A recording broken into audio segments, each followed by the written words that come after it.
Ese nawe jya wibaza niba hari abanzi bawe baje bakihindura inshuti kugira ngo babone uko bakugwisha? Uyu munsi nakuzaniye ibimenyetso 10 bigaragaza umwanzi wihinduye inshuti kugira ngo akugushe hasi. Reka twihute n'ikimenyetso cya mbere. Aguca intege mu buryo buteruye. Iyo uvuze inzozi zawe cyangwa se imigambi yawe, araguseka akakubwira yuko bidashoboka cyangwa se yuko utabishoboye, kandi akakubwira yuko abikubwiye nk'inshuti ye. Umuntu ntabwo aba ari inshuti. Umuntu ukubwira nimba ugiye kugerageza ikinyabwira ko kidashoboka, uwo muntu ntabwo aba inshuti yawe. Reka twihute ku kimenyetso cya kabiri. Ashimishwa no kubona watsinzwe cyangwa se uhangayitse.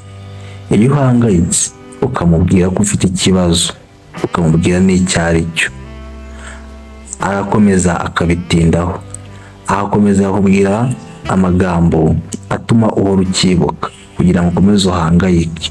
Mbese kubona uhangayitse cyangwa se watsinzwe kuri we biramushimisha, bigatuma aseka, agasekeramo imbere, ariko agakomeza akubwira amagambo atuma ubyibuka buri gihe kugira ngo ukomeze uhangayike.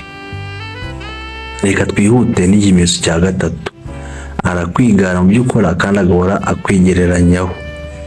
Yirirwa agereranya ibyawe n'ibye, ashaka kukwambura icyubahiro cyangwa se kugaragaza yuko ibyo ukora nawe bishoboye, kandi urebye nabi yakuruta muri ibyo bintu, akaba rwose akuruta ku buryo mbese ikintu cyose ukora, niba hari umuntu ukwigereranyaho, uzamenye ko uwo muntu aba ashaka amahane iteka.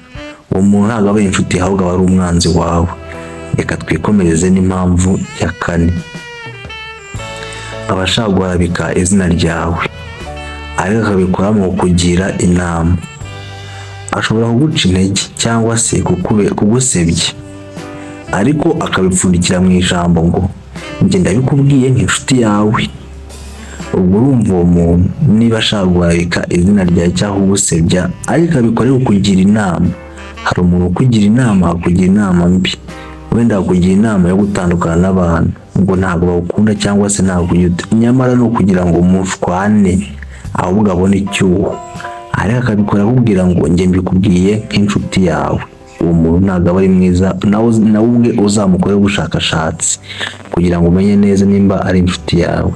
Reka twikomereze n'impamvu ya 5 cyangwa se ikimenyetso cya 5 cyakwereka umuntu w'umwanzi ariko waje akigira inshuti mu buryo bw'uburyarya. Agushyigikira mu bintu bifite ingaruka mbi. Iyo ugiye mu kintu kibi, niwe uba uri imbere mu kugushyigikira, akakubwira ngo ntacyo bizagutwara, kuko aba yishimira ko ibyo bintu ugiye kujyamo bizagusenya, ahubwo akaba yabona icyuho.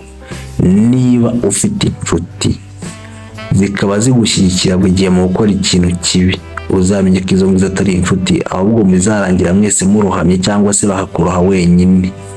Reka twikomereze n'impamvu ya kangahe? Ya 6. Gusa niba wabikunze dukorere subscribe. Impamvu ya 6, ahora ashaka kukuzanamo intonganya n'abandi. Ashobora kukubeshya cyangwa se kugusebya, agasebya abandi, akaza akubwiraho ibintu byinshi kandi bibi kugira ngo watakarize icyizere. Hanyuma bagaca ruhinga, akagenda nabo bantu akababwira ibyawe bibi kandi akubeshyera, kugira ngo nimuhura mwese mwaka umuriro, kandi aba ari weho umufata nk'inshuti, kuko ngo yakubwiye ngo ikibi cy'abariya abantu, n'abariya abantu bamufata nk'inshuti kuko yababwiye ibibi byawe, kandi mu by'ukuri byose ari byo yahimbye. Rero umuntu ushaka kuzanamo intonganya n'abandi bihoraho, uwo muntu ntabwo rwose aba ari inshuti yawe, ahubwo aba ari wa mwanzi mubi waje akiyoberanya akigira inshuti. Reka twikomereze n'impamvu ya 7. Impamvu ya 7, ntajya yishimira iterambere ryawe, kuko twabonye ko mu bimenyetso byabanje ahora akwigereranyaho. Rero nta kuntu umuntu yaba kwigereranya ngo nutera imbere bimushimishe. Inshuti mbi ntijya yishimira iterambere ryawe. Iyo ubonye amahirwe cyangwa se ukabona akazi cyangwa ukabona intambwe ijya imbere, araceceka cyangwa se agatangira kukwitwaza. Niba umuntu ukora ikintu akakwitwaza, hari igihe ukora ikintu kikaba successful, nawe yagikora ntikibe successful, ahubwo ukajya kumva umuntu atangiye kukwitwaza cyangwa se arakukwikoma ngo n'ubundi ngo biriya biki, ukumva nyine uwo muntu ntabwo rwose aba ari inshuti yawe. Reka twikomereze n'ikimenyetso cya 8. Ashaka ko uhora hasi kugira ngo agufate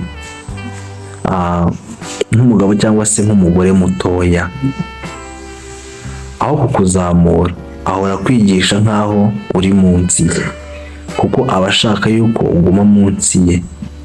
Niba umuntu ikintu cyose unashaka kukikwigisha, wakora ubundi bushakashatsi ku ruhande mu bandi bantu ukabona ntabwo bimushimishije, ahubwo ukajya wumva yuko ukajya wumva ashaka kukwereka yuko nyine ikintu cyose ari we wakikwigisha. Buriya kwigisha ibintu 10 ashyiramo nka 6 byo kukuyobya kugira ngo akomeze agutanga imbere. Nubona umuntu akwigisha ikintu ariko wajyana ukabona byamubabaje cyane, uzamenye ko umuntu ibyo kwigisha nta reme, ahubwo bashaka kugerageza kugira ngo ugwe hasi. Reka rero twikomeze n'impamvu ya 9. Iyo muri kumwe ahora aseka, ariko inyuma cyangwa se mutari kumwe akagusebya. Umuntu muri kumwe araseka, akwereka yuko muri kumwe, akaguha agaciro, akanakwereka n'iyo waba uri kumwe n'abandi bantu akakwereka yuko muri kumwe rwose, ukabona aragushyigikiye. Nyamara mu by'ukuri yagenda baba bari kumwe agatangira turiya muntu iyo mba ntahari nta kintu yashobora, byose ninjye abikesha, ntahari nta cyakorwa. Rero uwo muntu ujye wirinda amajambo ye. Abantu bavuga ko rwose umuntu akwanga, ntuzajya unaguteranya, ahubwo nawe uzakora ubushakashatsi mu buryo bwiza kandi buciye mu mucyo kugira ngo ubimenye. Reka twigendere ku mpamvu ya nyuma cyangwa se ikimenyetso cya nyuma cyakwereka inshuti mbi ariko yaje ikiyoberanya, ikiyoboneka ikigira nk'aho ari inshuti nziza kandi ari umwanzi wawe.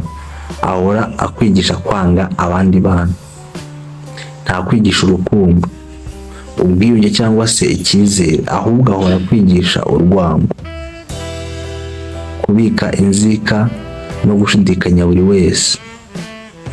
Uwo muntu ntabwo aba ari inshuti, ahubwo aba ari umwanzi waje akigira inshuti. Ariko reka twihute tubanze turebe n'icyitonderwa ku byo twavuze byose. Umwanzi wishe mu izina ry'inshuti niwe mubi kurusha ko ubuza umuntu yuko akurwanya. Iyi ngiyi ni inama y'umunsi ica kuri Big Win TV buri munsi, naho njya yibagezaho n'icyubahiro. Turabakunda, ciao ciao.